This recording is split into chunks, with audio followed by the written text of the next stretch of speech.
मैं इतना नर्वस था ये यंग टैलेंट को मिलने के लिए, उतना ही नर्वस ये थे ये ओल्ड टैलेंट को देखने के लिए। एक चीज तो आपने बोल दी कि कल जब फिल्म लगेगी, मतलब लगेगी, वो पुराने वाले ही हैं हम लोग अभी भी। हाँ वही बस, फिल्में तो लगती ही है, हम तो चाहते हैं कि ये फिल्म सबके दिल को लग जाए, छू जाए। वाह वाह वाह, क्या बात है, वाह। हेलो, कैसे हैं क्लास ऑफ 83 की स्टार कास्ट? हाँ एकदम फर्स्ट क्लास, बहुत खुश है आज, एक्साइटेड है। आज खुश हैं, आज थके हुए भी ज्यादा है, खुश हैं। नहीं थक गए थे इंतजार करते करते कि हमारी फिल्म कब आएगी बाहर। क्या बोल रहे हो बाकी मेरे स्टूडेंट्स? बहुत ज्यादा एकदम excited एकदम है। ये स्टूडेंट्स नहीं थे, ये आपसे भी 2 कदम आगे थे। मतलब आपको पृथ्वी ने जब वो मजार पे शूट देखा था ना, जहाँ पे उन्होंने उतार के एकदम भिखारी वाला भेष कर लिया था, मुझे तो लगा मतलब क्या करने जा रहे हैं ये, फिर उन्होंने बोला कि फिल्मों में एक्टिंग करने का। वाह वाह वाह। तो बॉबी सर, पहली आपकी ओटीटी पर ये फिल्म है, हाँ कितना एक्साइटमेंट, मतलब पहले तो होता था, पहले की फिल्में जो होती थी वो तो ऐसी होती थी कि साल 1.5 साल चलती थी, वो हिट होती थी। उसके बाद एक टाइम आया जब 100, 150, 200 क्लब में आती थी, तब हिट माना जाता था। अभी ओटीटी पे कैसा लग रहा है आपको? मतलब आपने तो सब कुछ देखा हुआ है। मैं बहुत एक्साइटेड हूँ। पहली बात तो ये है कि मुझे ऐसा कैरेक्टर मिलता नहीं इतनी आसानी से, और ये ओटीटी प्लेटफॉर्म की वजह से मुझे ऐसा कैरेक्टर मिला प्ले करने को, ऐसी फिल्म मिली है, क्योंकि ऐसी फिल्मों को बड़े पर्दे पे लाना बहुत मुश्किल होता है मेकर्स के लिए। लेकिन और बात रही बॉक्स ऑफिस की और इस चीज की, तो ये मेरे लिए नई बात है, क्योंकि पहली बार मैं भी ओटीटी पे कर रहा हूँ, मुझे भी पता नहीं कि होता क्या है। पर मुझे इतना पता है कि ओटीटी प्लेटफॉर्म पे जितना लोग ज्यादा देखेंगे, या कोई फिल्म सिर्फ उसी ओटीटी प्लेटफॉर्म पे आती है तो उसके सब्सक्राइबर्स बढ़ते हैं। बिल्कुल। तो वो सब्सक्राइबर्स बढ़ाने के लिए उनके खेल ये है शायद, तो शायद इसी खेल से वो फिल्में बनाते हैं और हमें मौका मिलता है ऐसी फिल्में करने का। और आपका इस फिल्म में रोल बहुत दमदार था, मतलब एक तरह से देखे बहुत सीरियस रोल, और आपका चेहरा भी बड़ा रौबदार लग रहा था, वो 80s 90s वाला जो चश्मा आपने पहना हुआ था।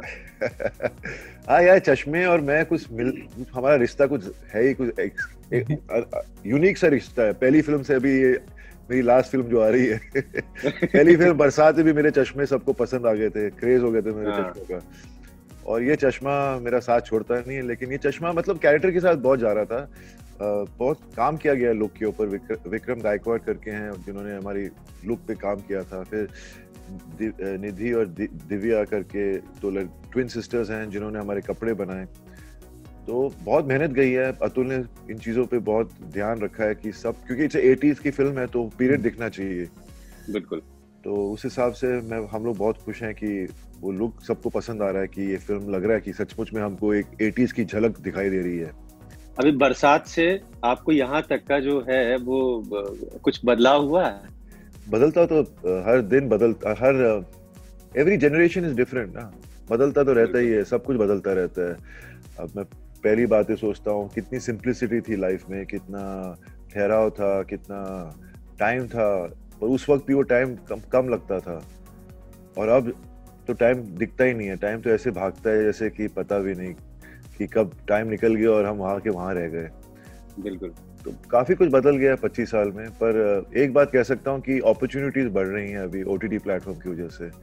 आज मैं 4-5 यंग टैलेंटेड बच्चों के साथ, जो मैं बच्चे बुला सकता हूँ क्योंकि मैं इनसे बड़ा हूँ, लेकिन इतना मजा आया क्योंकि ओटीटी प्लेटफॉर्म ने मुझे एक मौका दिया इतने यंग टैलेंट के साथ काम करने का, और ऐसी फिल्म बनाने का जिसमें हर कैरेक्टर, हर एक्टर इसका इम्पोर्टेंट हिस्सा है।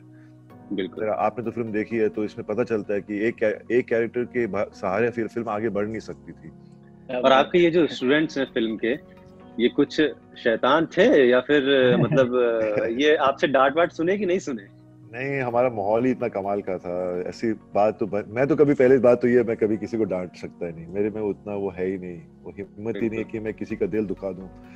लेकिन वैसी बात तो कभी होती नहीं है। हम तो, मुझे याद है पहले दिन जब हम सब मिले थे मेरे ऑफिस में वर्कशॉप करने के लिए, मैं इतना नर्वस था ये यंग टैलेंट को मिलने के लिए, उतना ही नर्वस ये थे ये ओल्ड टैलेंट को देखने के लिए। और तो मेरा क्या है कि मैं जब खुद इतना नर्वस हूँ। मैं समझ सकता था ये सब नए लड़के हैं तो ये भी नर्वस होंगे थोड़ा बहुत, क्योंकि मैं भी जब नया था तो मैं जब मेरे सीनियर एक्टर्स के साथ काम करता तो मेरे नर्वसनेस जाती नहीं, वो रहती है, क्योंकि आपने सबको देखा है पहले से काम करते हुए। मैंने बस आम बातें करना शुरू कर दी, कैसे हो, कहाँ से हो, क्या करते हो, अच्छा तू यहाँ से आता है, तू वहाँ से आता है, और ये सब करते करते सब रिलैक्स हो गए।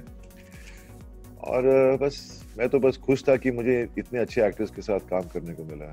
What else do you want? A film requires good talent, और आपको एक प्लेट थाली के ऊपर सब कुछ मिल गया है, तो क्या चाहिए आपको? अच्छा, जो आपके स्टूडेंट्स हैं उनसे एक बार पूछूं मैं, भूपेंद्र, निनाद और पृथ्वी से, आप लोग ये बताइए कि ये जो फिल्म है इसमें पुलिस की ट्रेनिंग हुई है तो कितना थके आप लोग पुलिस फिल्म में देख के लग रहा था तो भाग रहे बारिश में भी भाग रहे हैं, कैसा था? भूपेंद्र, आपसे शुरुआत करते हैं।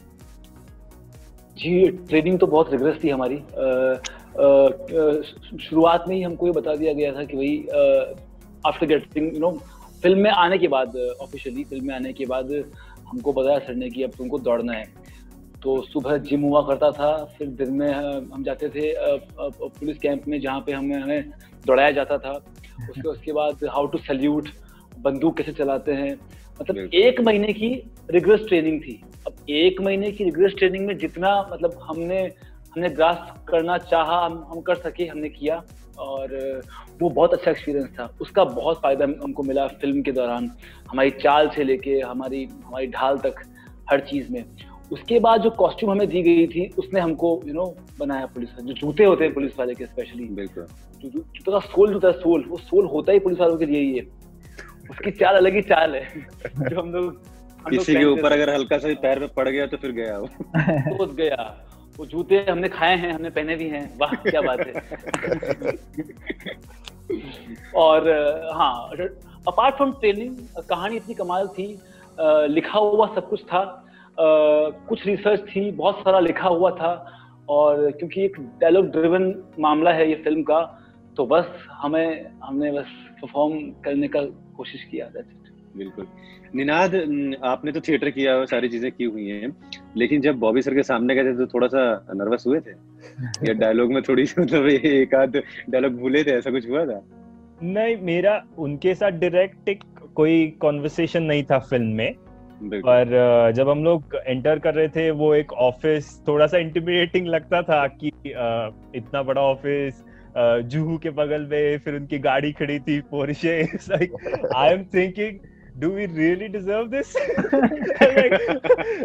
मानता हूँ कि 8 साल हमने मेहनत की है, ऑडिशन दिए हैं, बट लाइक रियली। एंड जब हम उधर गए तो उन्होंने हमें बहुत अच्छे तरीके से ट्रीट किया, पूछा कुछ खाना चाहोगे, कुछ कॉफी, तो वो सब एक आइस ब्रेकिंग उधर ही हो गया था। और उसके अलावा ट्रेनिंग की बात करें तो मुझे अभी भी याद है, हम लोग सुबह जिम स्टार्ट करते थे। मैं लेट गया था और आई एम श्योर कि सबसे पहले बॉबी सर पहुंचते होंगे। नहीं, एक्चुअली मेरी ट्रेनिंग तो मेरे घर पे ही होती थी। मैं ना स्टूडेंट नहीं था ना, स्टूडेंट्स की ट्रेनिंग ज्यादा होती है। वो मार्च पास के दिन याद आते हैं ना स्कूल में। बिल्कुल बिल्कुल। तो मैं ट्रेनिंग को बहुत हल्के में ले रहा था, बट हमने जब बॉबी सर को देखा तो आई फील एम्बैरेस्ड। तो तब से मैंने स्टार्ट किया कि भाई थोड़ा तो ठीक ठाक लगे इनके सामने, because he was in terrific shape, he still is. तो हमको ये मेहनत करनी पड़ी, सुबह जिम जाते थे, फिर वो पुलिस का ट्रेनिंग होता था, कोचिंग होता था, जो सैल्यूटेशंस है, मार्चिंग है, वो सब।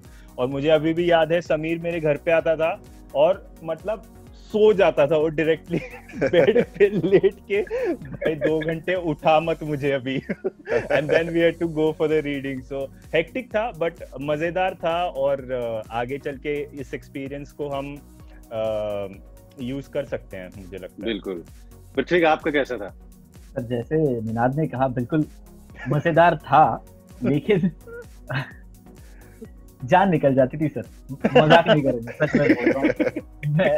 I'll be very honest this time, मैंने जिंदगी में कभी ना 50 किलो के ऊपर वजन नहीं बढ़ाया, मेरा बढ़ता ही नहीं। तो मैंने सोचा कि इस फिल्म में नहीं बढ़ेगा, तुम कितनी भी कोशिश कर लो। अभिमन्यु सर जो हमारे कास्टिंग डायरेक्टर है, उन्होंने कहा था कि देखो तुम एक्टर अच्छे हो, अगर थोड़ा बॉडी पे वर्क कर लोगे तो शायद तुम्हारा इस फिल्म में काम हो जाए।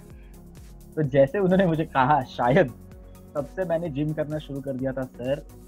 मनोज कायरा, सम्राट ढाले, बाळराजे राउत, ये 3 ऐसे लोग हैं जिन्होंने बहुत मार धाड़ करके हमको ट्रेन किया है। मैं 66 kg हो गया था सर, बाल बाल ऊपर आ गए थे, मैं बता नहीं सकता हूँ। हमारे लिए एक डाइटिशियन अपॉइंट की गई थी, शिवकला जी। वो हमको 10:15 बजे फोन करती थी रात को, ये चेक करने के लिए कि हम फोन उठा रहे कि नहीं। अगर हमने फोन उठाया तो हमको डांटती थी, हमको बोलती थी तुमको बोला गया है 9:45 बजे सो जाओ। तो ये पूरा सेट किया गया था सर कि हमको कोचिंग अच्छी से मिल रही थी, हमारा डाइट अच्छे से चल रहा था, हमारे ट्रेनर काफी अच्छे थे। ये एक्सपीरियंस है ना सर, मैं पिछले 12 साल से थिएटर कर रहा हूँ, मैंने हर तरह का स्ट्रगल किया। ये स्ट्रगल जिंदगी में कभी नहीं किया था मैंने पहली बार ये स्ट्रगल किया और कसम से बहुत मजा आ रहा है, बहुत। और जैसे निनाद ने कहा, जिस वक्त बॉबी सर को देखा हमने सोचा भाई साहब अब तुमको शर्म आनी चाहिए, तुमको जिम करनी चाहिए। So we are highly inspired by Bobby sir. Thank you so much. अच्छा भूपेंद्र, आप ये बताइए कि आपको ये जो फिल्म ऑफर हुई, तब तो पता था आपको कि ऑफर नहीं हुई मतलब हाँ, मतलब आपने ऑडिशन दिया या सारी चीजें हुई, उसके बाद आपको पता था कि इसमें बॉबी सर हैं? नहीं, हमको तो कहानी बतानी थी ना। ऑडिशन दे रहे थे तो कुछ 3-4 सीन थे, उन्हीं पे काम करना है और उन्हीं को परफॉर्म करना है, उन्हीं वही हमारी जिंदगी थे उन 5, 7, 10 दिन, वो कर लें वो काफी है, उस पर ध्यान था। और उसके बाद हमको फोन आया करीबन 2-2.5 महीने बाद कि आपका हो गया है, तो हम बड़े खुश हुए। उसके बाद हमको पता लगा कि देओल सर ऑन बोर्ड है। जब तू ऑडिशन कर रहा था तब तो मुझे भी नहीं पता था मैं ये फिल्म में होने वाला हूँ। मैं पहली चॉइस तो था नहीं रोल के लिए। तो बट फिल्म में आपको देखने के बाद ऐसा लगा ना कि मतलब होता है, कोई एक हिंदी में बोलते हैं ना कि कोई एक कैरेक्टर को देख लो वो ऐसा लगता है जीवंत हो जाता है। आपके पास जब फिल्म आई थी तो मतलब कैसा था, क्या किस्सा था कि मतलब आपको मिली और आपने सोचा कि करें कि ना करें, करना चाहिए या नहीं करना चाहिए? अरे पहली बात तो ये है कि जैसे सब लोग, मेरी भी एक अलग स्ट्रगल है अच्छा रोल ढूंढने की। तो मुझे बहुत ऑफर्स आ रही थी OTT प्लेटफॉर्म से, लेकिन कोई कहानी में मजा नहीं आ रहा था, इट वाज कैरेक्टर में मजा नहीं आ रहा था। तो फिर जब मुझे ऑफर आया नेटफ्लिक्स और रेड चिलीज, मतलब पहले दोनों ही अपने आप में बड़े बड़े, हाँ मतलब शाहरुख, गौरी और गौरव, रेड चिलीज शाहरुख, और फिर नेटफ्लिक्स तो सबसे बड़ा है OTT प्लेटफॉर्म पे हमारे लिए, क्योंकि हमने तो इतने सालों से नेटफ्लिक्स को देखा है। तो मैंने बोला चलो ये सब तो अच्छा है कि चलो भगवान मेरी सुन रहा है, लेकिन अभी स्क्रिप्ट जो है ना, जो सोल है इस पूरी प्रोजेक्ट की, वो कैसी होगी वो डिपेंड करता है। तो जब मैंने स्क्रिप्ट की आइडिया सुना तो मेरा आइडिया तो अच्छा है। जब पढ़ी मैंने स्क्रिप्ट तो मैंने सोच लिया कि ये मैं अपने हाथ से जाने नहीं दूंगा, चाहे कुछ भी हो जाए। Because it was challenging, it was out of my comfort zone. और मतलब ऐसे रोल बहुत मुश्किल से मिलते हैं जो जिनका इतना इम्पैक्ट हो सकता है अगर आपने सही तरीके से किया। बिल्कुल। तो मैं बहुत लकी हूँ कि मुझे ये रोल मिला है, और आई जस्ट थैंक गॉड कि ये सब मेरे साथ हो रहा है, और बस ऐसा ही मैं मेहनत करता रहूंगा तो ऐसा ही होगा। उम्मीद है अभी आप और भी फिल्मों और सीरीज में दिखेंगे जरूर। नहीं डेफिनेटली, मेरी कोशिश यही है कि अलग अलग किस्म के करूं। तो अभी बस जैसे ये फिल्म कल लगेगी, जैसे सब बैठे मेरे साथ यहाँ पर वही विश कर रहे होंगे कि लोग हमारी फिल्म देखे और हमें हमारे बारे में सोचे, हम उनकी आंखों के सामने आए, हम उनकी अटेंशन में आए, ताकि हमें भी अच्छे रोल्स मिले। तो सिचुएशन हम सबकी एक ही है कि बस इसके आगे काम मिलता रहे। मेरी तो 25 साल हो गए, लेकिन फिर भी ऐसा लगता है कि ये पहला दिन है मेरी इस इंडस्ट्री में। तो ऐसा ही है, मतलब I can understand how they feel. I am sure for them, इनके लिए तो कुछ ज्यादा ही है, क्योंकि बिल्कुल ये तो मतलब पहला कदम है इस तरफ। पर आई नो, देखिए आपने एक चीज तो आपने बोल दी कि कल जब फिल्म लगेगी, मतलब लगेगी, वो पुराने वाले ही हैं हम लोग अभी भी। हाँ वही, बस फिल्में तो लगती ही है। हम तो चाहते हैं कि ये फिल्म सबके दिल को लग जाए, छू जाए। वाह क्या बात है, वाह, दिल जीत लिया। शुक्रिया बॉबी सर, शुक्रिया निनाद, शुक्रिया भूपेंद्र, शुक्रिया Prithvi. Thank you so much. It was nice talking to you.